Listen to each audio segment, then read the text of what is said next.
of my life that I can remember was July 17th of 2012. It was a Tuesday. It was the day before I had back surgery. And a Monday morning, July 16th, 2012, was the day that I discovered what was wrong with my back, that I finally needed back surgery. That was the day that this disc in my back actually ruptured. And I finally, the doctors figured out what had been causing these problems for months and months and months that I'd been having, and I'd been confused about it for so long. So that afternoon, that Monday afternoon, late in the afternoon, I went to see my neurosurgeon, my doctor who became my neurosurgeon all of a sudden, and he said, "You need surgery, and this is exactly what we need to do." And he said, "So what would you like to do?" And I said, "Well, have the surgery, because I don't have a choice, otherwise I'll be like this for the rest of my life." And he said, "Okay, it's Monday evening, I can do surgery Wednesday morning." I said, "Great, let's do it." The next day, Tuesday, was the longest day of my life. I remember waking up and at some point making my way downstairs, where I laid down and on a heating pad, trying to pass the day. And you know those days, right, where the day just cannot go fast enough? I remember laying there trying to pass the time, trying not to be too grumpy, although I was very grumpy, was I not? And the kids wanted to play, and I really couldn't play, and I broke out my laptop and started doing some work just to try to get my mind off of things, and all of a sudden it was finally 10 o'clock in the morning. I thought, oh my goodness, the day has so much left to go. And you know, that's just how it went all day long. Finally, that day passed. Have you had those days that it just cannot end? The end of the day cannot come soon enough, and it just seems like it's dragging. The Bible addresses so many times those kinds of situations, you know, where a day needs to speed up, but we just can't make it speed up. Where we want it to go faster, but we can't make it go any faster, and we can't wait for it to end. The Bible addresses these times. I mean, so many times in the Psalms, people are crying out to God for help. Where are you, God? What are you doing? What's going to happen? And there's this feeling of, when will it happen? And the Bible addresses those times over and over again. And those are the times, I think, when we ask certain questions. Questions like, will this ever end? Or, will something ever change? Or, we move the questions into that realm of God. You know, God, will you do something about this? God, will you ever show up? Or, God, what did I do wrong? Or, God, please do something. This is, I think, where Esther has a valuable place in the Bible and in our lives. Because I think Esther teaches us a truth about God, that if we hang on to this truth, it can help carry us through these times that we all have and will have. If you remember, last week, if you were part of the service, we looked at the promised land. That space, that area, that realm. I feel like I need another hand. I'm crippled, but that's okay. That space in that land that God promised His people. And it was that area that for generations and centuries God had been leading His people toward. God had prepared them for it with the 10 Commandments, with time in the wilderness, with experiences to test them and refine them and get them ready.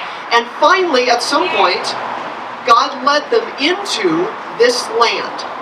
And that land, that space that we call Israel, that area was this place where God was trying to teach them something. Because when God invited them into this land, that area, was a space where things happened that didn't tend to happen in other places. And that's simply because God decided that in this area, this is a picture, an experience of what a relationship with God is like. So the best picture of a relationship with God that God could create was in this promised land space. And God helped people to feel what it was like to be in a relationship with Him, to see what it was like, to understand what that relationship was like in the best real way possible. That's what the promised land looked like and felt like. Well, a number of times in the history of the Old Testament, God's people who, lived in the promised land, they were taken away from the promised land. They were taken out. So they were no longer home. And they lived not at home for a long time. In fact, they lived not at home for decades at a time. It wasn't just going on a little trip away from home. It was being gone for years away from home. And you know what being away from home is like? Well, the Ogletrees are home today, but we're not home today. We're not at home, and there's something different. There's something really cool about it, because we're doing it once. But I don't think the Ogletrees would be too happy if we were here every single week for decades. But when you're away from home, you feel something different. You don't have your same routines, and you don't have the same smells, and you don't have the same proximity to different rooms, or you don't have your favorite chair. You don't have the ease of getting a snack. You don't have all the stuff that home has. So when you're away from home, things are a little bit inconvenient. That's fun for a day or a week on vacation. But if that happens for 40 years, that can be a problem. And that's what the experience was like for God's people the second time they were taken away from their promised land into another place. And that place that they were taken was the nation called Babylon. Now Babylon came in and they captured Israel, and they took about 90% of all of God's people, and they moved them back to Babylon. They displaced them. They took them away from their home to a new place where they had to settle and find new routines and find new customs and find new ways of this being their home. They had no understanding that they would ever go back home. So they had to figure out a new way to live. And when they told their kids about the promised land, these kids who were born in this new place, their kids didn't know that land. So they didn't know what home was like. This was the only home they knew. And it was not the real home. They just knew they weren't at home. But they had to figure out what to do while they were there. That happened for 48 years. And it was somewhere toward the end of that 48 years that Esther appears and comes on the scene. And Esther, as we heard the story, Esther finds, through some strange circumstances, she finds favor with the king, and she becomes the queen. She becomes the queen as she starts discovering the things that are happening. Because on the one hand, all of her people, because she is one of God's people, she is one of these people who have been displaced and moved to another home.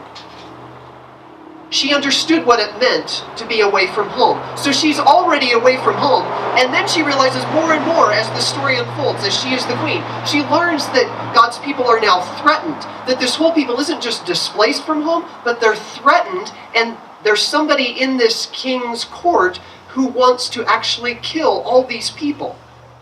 So it's not enough for them to be in a new home, he wants to get rid of them. Well, then she finds out that the king is supporting that and backing that movement.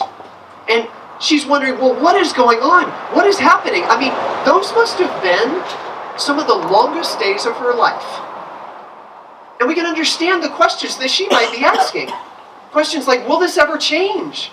Will this ever end? God, would you show up and do something? It's been years and years, and you promised to provide for your people, but we don't see it.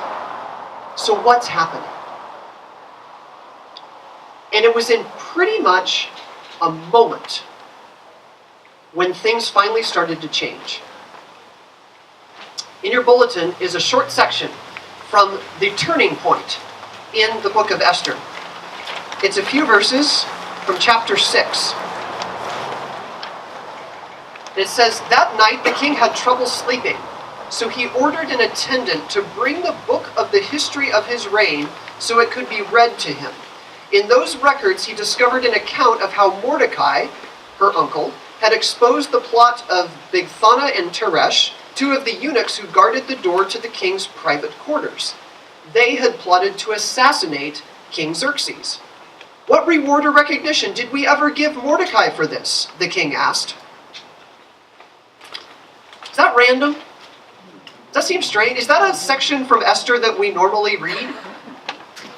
No, normally we read a couple other key verses, but that's random.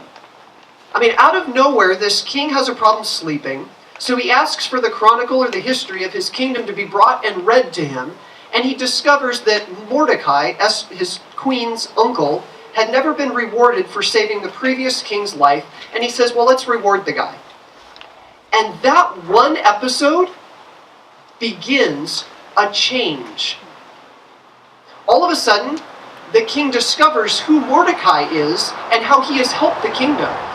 Then Esther starts to see how the king realizes what's truly happening among his attendant in his court and happening to her people. And the king realizes this scheme that's happening. Pretty soon after that, this attendant in the king's court gets his due punishment for all these wrong things that he's doing. The king actually orders the punishment. And then, soon after that, the king issues a decree to save God's people. And then soon after that, there's a festival to celebrate this event that saves God's people. And you think, what happened? I mean, for a long time, the odds were totally against God's people. And then in this seemingly random moment, everything shifts. And after that, it's a total turn towards support of God's people. I mean, what is going on? And I think one of the valuable things about the story in the book of Esther that this turning point shows us is that in any moment, God can change everything. It's not according to our timeline. It's not when we want it to happen, because usually we're waiting far longer than we want to be waiting. But somehow, there's a change and a moment when all of a sudden, God can change things. And there's no formula to this. I mean, we know there's not like a rule book to how God changes situations or changes people. There's not a timeline to how this works. There's not a way that God always does it every time. There's not a certain phrase or a prayer that we can pray to get God to do anything. It's not all like that. But there is some strange moment that can happen at which God can just change everything. And the story of the book of Esther is to say, no matter what things look like, good, challenging, confusing, bad, long-term, whatever it is, God can change anything at any moment. So hang on to that hope, no matter what is happening. Because how easy is it to ask those questions? The questions of, is God here? Is God doing anything? Along with me? Will things ever change? Can God do anything here? And Esther would say, absolutely, God can do something. In a random moment. 15 years ago, Kimberly and I had been married a year, just over a year, and we were moving to LA. Similar to the Bounds moving, we were changing jobs, moving to a new city, finding a new home. We didn't have kids at the time, so that didn't factor in. But we were moving to a place that we were not all that familiar with. And we were trying to figure out what to do first. You know, do you get the job first? Do you find the place to live first? Do you bunk with a friend to figure out where you want to live? I mean, what do you do first?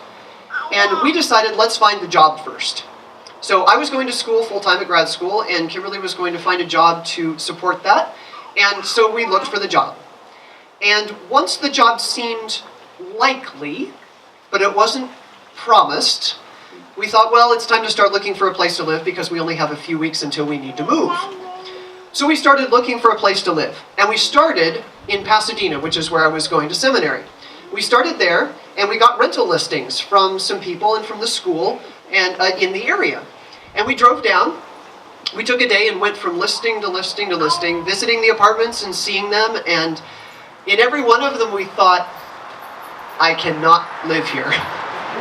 We just could not picture ourselves living in these different places. So we decided, if that's Pasadena, and the job that she was seeming to get was east about 15 miles, let's just start driving east. So we started driving, and literally driving aimlessly through neighborhoods, and driving looking for rent signs in windows of condos and apartments and duplexes and wherever else we could find them. And we just started driving. And you know that feeling when you're trying something and it's not happening, and it's just getting longer and longer and worse, and you start to wonder, is this ever going to happen? Am I ever going to find a place to live? Where will we live, and how is all of this going to work? And by the afternoon, we were in that place, wondering, what do we do? So we pulled into a parking lot, a Starbucks parking lot. We parked the car, and we were asking all those questions. You know, all the questions that we ask in those long days. And we got out of the car. We pulled out our map in the days when you used maps. We laid it out on the trunk of the car, and it was a map of that whole area, and we just started staring at it. A woman drives up and pulls up next to us and parks, gets out of her car, and she said, "Hi, can I help you?" And we told her our saga, in short, and she said, "Well, I'm a real estate agent. I'd be happy to try to help you." We said, "Well, sure." We exchanged phone numbers, and I think it was a week or two later, we drove down and she showed us some places, and we found the perfect spot that we would live for the next 3 years. Random moment in a parking lot. Who would have ever thought that in that moment God could completely change our feelings and the whole routine of what was happening? And you have those stories. I know you do. And you tell those stories because those stories are real about what God has done, that God in any moment can change everything. Hang on to that. Because there are moments, are there not, when it seems like God is changing nothing. But it is true that God can truly change everything. Let's pray.